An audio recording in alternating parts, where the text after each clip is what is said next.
जी बिल्कुल, मैं हूँ आपका होस्ट महमूद अहमद और आप देख रहे हैं M3 न्यूज़। आज हम एक बहुत ही इंपॉर्टेंट डिज़ीज़ के हवाले से बात करेंगे जो कि कॉमनली पाकिस्तान में बड़ी पाई जा रही है, जो कि हड्डियों की प्रॉब्लम है। इस हवाले से कॉमनली बड़ा कॉमन आ रहा है। आज से 10 साल पहले एक स्टडी हुई थी जिसमें कहा गया था कि जो हड्डियों के प्रॉब्लम है दिन ब दिन बढ़ते जाएँगे। उसके जो साइन है, सिम्पटम्स हैं, जो प्रॉब्लम्स हैं, उस हवाले से मेरे साथ कंसल्टेंट आर्थो के डॉक्टर उसामा जाफ़र मौजूद हैं जो कि जनरल हॉस्पिटल हसीब कॉलोनी में होते हैं। इनसे बात करते हैं। सर बताइएगा, ये जो आर्थो के इश्यूज़ बन रहे हैं बड़े कॉमनली है, एक बच्चा है या बड़ा है उसको बड़े ही इश्यूज़ आ रहे हैं, उस वाले से आप क्या कहना चाहेंगे, ये क्यों बन रहे हैं इशू ये वाले? जी, आपने बड़ा अच्छा सवाल किया। और आजकल ये जो बोन्स के इश्यूज़ हैं बहुत ज़्यादा हो रहे हैं। इसमें एक सबसे बुनियादी वजह तो ये है कि बोन की क्वालिटी जो है वो इतनी अच्छी नहीं है, लोगों की डाइट अच्छी नहीं है। और जो ओवरवेट हैं लेडीज़, उनमें जो अर्ली जिसको हम कहते हैं आर्थराइटिस स्टार्ट हो जाता है, क्योंकि उनका वेट ज़्यादा होता है, बैठने उठने में उनको प्रॉब्लम होती है। तो इसके लिए ज़रूरी है कि बोन की क्वालिटी इम्प्रूव की जाए। बोन की क्वालिटी कैसे इम्प्रूव होती है, उसमें यह है कि बचपन से ही बच्चों को एक्टिविटी ऐसी कराई जाए, जैसे वेट बेयरिंग एक्सरसाइजेज़ हैं जिसमें भाग दौड़ है, गेम्स हैं, फुटबॉल की गेम है, इसमें बड़ी अच्छी एक्सरसाइज होती है। जब हम अपने पाँव पे वेट बेयर करते हैं तो बोन प्रेस होती है और स्ट्रॉन्ग होती है। इस तरह और एक्सरसाइजेज़ हैं, इससे हड्डियों की क्वालिटी बेहतर होती है और इसके साथ साथ मसल्स की पावर स्ट्रेंथ बेहतर होती है और ये प्रॉब्लम लाइफ में कम आते हैं। तो यही वजह है कि हमारी एक्टिविटी कम है, नीचे बैठना उठना ज़्यादा है, जैसे सीढ़ियाँ हो गई। और हमारा जो लाइफस्टाइल है, जैसे वॉशरूम में बैठना, उसमें सबसे ज़्यादा वेट हम जब वॉशरूम में बैठते हैं उस पे आता है, नमाज़ पढ़ते हुए घुटनों पे आता है। तो उसमें ये एहतियात की जा सकती है कि वॉशरूम के लिए कमोड यूज़ कर लें और जहाँ तक एहतियात हो सके सीढ़ियों का कम से कम इस्तेमाल करें।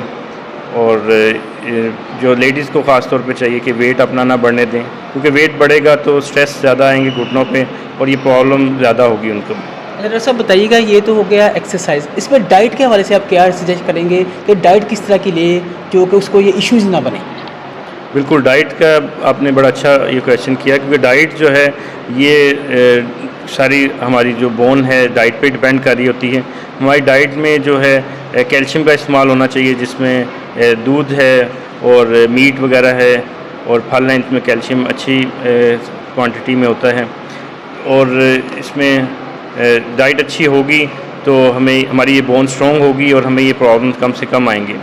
और ये जो जंक फूड हैं इसको अवॉइड करना चाहिए, इससे वेट भी बढ़ता है और जो हमारी कैल्शियम होती है डाइट में वो सारी जो है वो वेस्ट हो जाती है। अगर हम जैसे चाय पीते हैं, चाय होगी, अगर दूध में पत्ती डाल जाए या कोई कोल्ड ड्रिंक डालेंगे तो उसमें से कैल्शियम वेस्ट हो जाती है, जो कि हमारे यूज़ में नहीं आती। तो दूध को वैसे इस्तेमाल करें बगैर इससे चाय और इससे जो है बोन की हेल्थ बेहतर होती है। जी डॉक्टर साहब बिल्कुल सही कह रहे हैं आप। एक और चीज़ ऐड कीजिएगा, जो बड़ा कॉमन सा हमारा यहाँ पे एक फिनोमेना है कि जो हम कोक, पेप्सी या कोई कोल्ड ड्रिंक पीते हैं उससे भी कैल्शियम कम होती है, क्या ये सही है? इसके बारे में थोड़ा सा बताइएगा। बिल्कुल, ये जो मीडिया वालों को भी चाहिए कि इसकी अवेयरनेस दें लोगों को, क्योंकि जब ये कोल्ड ड्रिंक दूध में डाल जाए या हम चाय पीते हैं तो इसमें ये वो जो कैल्शियम है वो वेस्ट हो जाती है, वो हमारे यूज़ में नहीं आती। तो दूध को वैसे पीना चाहिए। दूध किसी भी सूरत में, जैसे दही है, लस्सी है, तो वो सारी चीज़ें जो है वो ठीक हैं।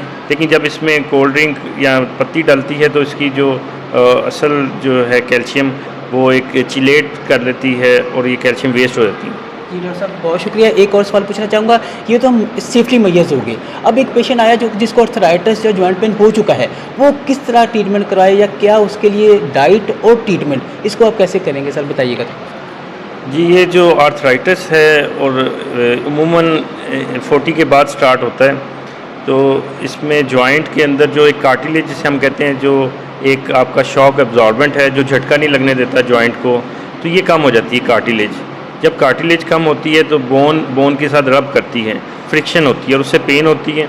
जो सिम्टम्स हैं इसके, उसमें पेशेंट को उठते बैठते पेन होती है और जो नी के पीछे हैं, घुटने के पीछे पट्टे ये खींच जाते हैं और हड्डियाँ बढ़ जाती हैं। तो इसके लिए सबसे पहले ज़रूरी तो ये है कि हम अपनी जो है लाइफस्टाइल चेंज करें और इसमें कुछ फैक्टर्स हैं जैसे हम मॉडिफाई कर सकते हैं। और कुछ ऐसे फैक्टर हैं जिसको हम मॉडिफाई नहीं कर सकते। उसमें एज है, एज को तो हम रोक नहीं सकते, एज ने तो बढ़ना है। जो मॉडिफाई कर सकते हैं फैक्टर्स, उसमें तो ये है कि हम लो सिटिंग अवॉइड कर लें, जैसे सीढ़ियाँ हैं, नीचे बैठना उठना है, ये अवॉइड करें। और जो उठते बैठते सारा काम मसल्स का होता है, और अगर मसल्स की एक्सरसाइज होगी तो हमें बैठने उठने में आसानी होगी। एक्सरसाइज इसकी हम अमूमन करवाते हैं अपने ये थाई के मसल्स की स्ट्रेंथनिंग एक्सरसाइजेज, वो आपको फिज़ियोथेरेपी वाले भी बता सकते हैं। हम लोग भी अपने पेशेंट्स को बताते हैं कि आप एक्सरसाइज करें, क्योंकि उठने बैठने में अगर मसल स्ट्रॉन्ग होंगे तो वेट जॉइंट पे कम पड़ेगा और इससे भी पेन बेहतर हो जाती है। और लो सिटिंग जैसे वॉशरूम का हम कहते हैं ज़्यादा कि आप अवॉइड करें, जो इंडियन सिस्टम है कमोड यूज़ करें। तो ये सारी चीज़ें हैं जिससे हम अवॉइड कर सकते हैं फर्दर आर्थराइटिस को, और लाइफ क्वालिटी पेशेंट की बेहतर की जा सकती है।